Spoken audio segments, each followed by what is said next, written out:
आज के इस शानदार स्टोरी में सुनेंगे माता सीता आखिर किसकी पुत्री थी, राजा जनक की या रावण की। हाँ मित्रों, इसी कहानी का सच्चा विश्लेषण करने जा रहे हैं।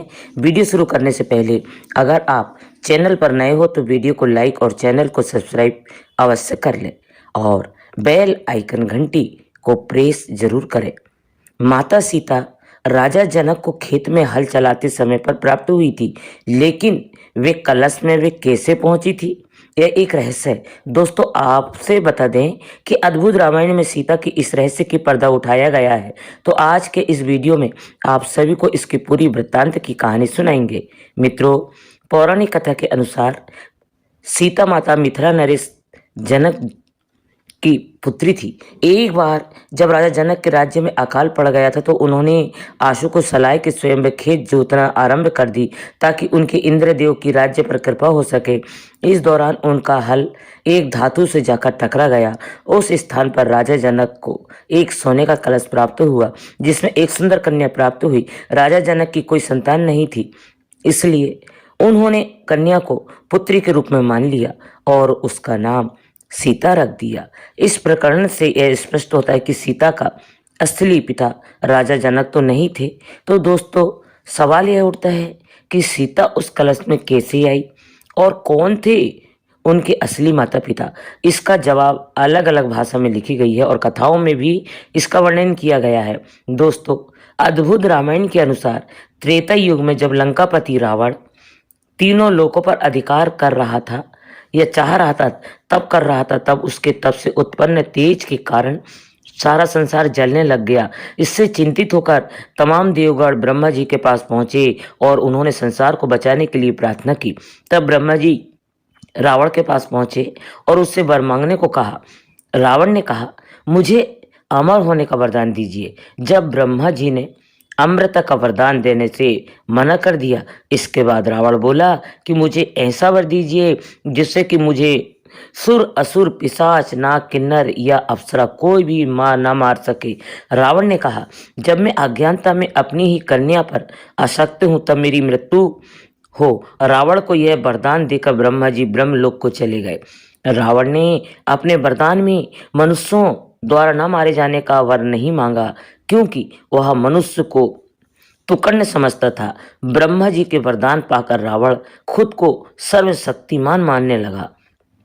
तो मित्रों, एक दिन वह दंडकांड गया। वहां आरसी मुनि रहते थे। रावण ने उन आरसी को मरना ठीक नहीं समझा और अर्षिगण में आपको जितने भी ख्वाहिश रखता हूँ। उसके बाद रावण को सैनिक ने आश्रम में एक कमंडल लिया और अर्षियां के शरीर के बाण चुभ होकर रक्त निकला शुरू कर दिया। उस रक्त को उस कमंडल में रखकर रावण को सौंप दिया। वह कमंडल गौतम दास आर्थिक के 100 पुत्र के पिता थे। उन्होंने लालसा थी कि उनकी माता लक्ष्मी की प्रार्थना की थी कि वे उनके घर में पुत्री के रूप में जन्म ले। पुत्री की प्राप्ति की कामना के साथ गृह संधि आरसी से दूध के अभिमंत्रित कर कमंडल में रख दिया और इस कलश में रावण ने आरसी का रक्त भर लिया। इस कमंडल को लेकर रावण लंका की ओर चला गया। इस कलश को रावण महल में लाकर छुपा दिया। उस कलश में लेकर मंदोदरी बहुत उत्सुक हुई थी कि आखिर उसमें है क्या। एक दिन जब रावण महल में नहीं था तब चुपके से मंदोदरी ने उस कलश को खोलकर देखा। मंदोदरी कलश को उठाकर सारा रक्त पी गई, जिससे वह गर्भवती हो गई। यह भेद किसी को पता न चला, इसलिए वह लंका से बहुत दूर अपनी पुत्री को कलश में छुपाकर मिथिला भूमि में छोड़ आई। इस तरह सीता को रावण की पुत्री बताया जाता है।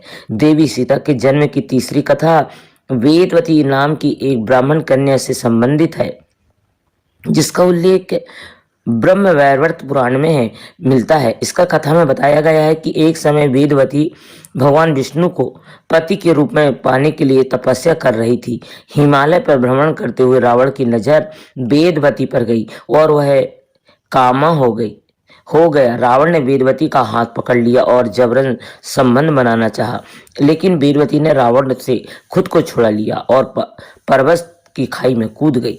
मरते मरते वेदवती ने रावण को श्राप दिया कि वह फिर से जन्म लेकर उसकी मृत्यु का कारण बने। अपने पूर्व जन्म में कौन थी माता सीता? मर्यादा पुरुषोत्तम प्रभु श्री राम की धर्मपत्नी माता सीता, जिन्हें लोग जानकी, मैथिली, वैदेही और न जाने किन किन नामों से जानते हैं, माना गया है। तो यह भी कहा जाता है कि माता सीता देवी महालक्ष्मी का अवतार है। लेकिन क्या आप जानते हैं कि माता सीता ने राजा जनक के घर में क्यों जन्म लिया? अपने पूर्व जन्म में कौन थी माता सीता? जब धर्म की हानि होती है और पाप बढ़ता है, तब भगवान धरती पर प्रकट होते हैं। यह संपूर्ण सृष्टि भगवती जगदम्बा की ही माया है। आज के कई वर्ष पूर्व त्रेता युग में एक समय भगवान श्री हरि विष्णु क्षीर सागर में योग निद्रा में लीन थे और देवी लक्ष्मी प्रभु के चरण दबा रही थी। तब भगवती लक्ष्मी ने श्री हरि के हृदय में विराजमान हो प्रभु से प्रार्थना करी कि मैं पृथ्वी लोक पर कुछ समय के लिए जाना चाहती हूँ। और इस प्रकार श्री हरि की स्वीकृति लेकर देवी लक्ष्मी पृथ्वी लोक के भ्रमण पर चली गई और वहां देवी के भेंट देवताओं के गुरु बृहस्पति से हुई। देव गुरु बृहस्पति ने मां से इच्छा प्रकट की कि हे महामाया, देवताओं के उद्धार और असुरों का विनाश के लिए आप मेरे कुल में जन्म लें।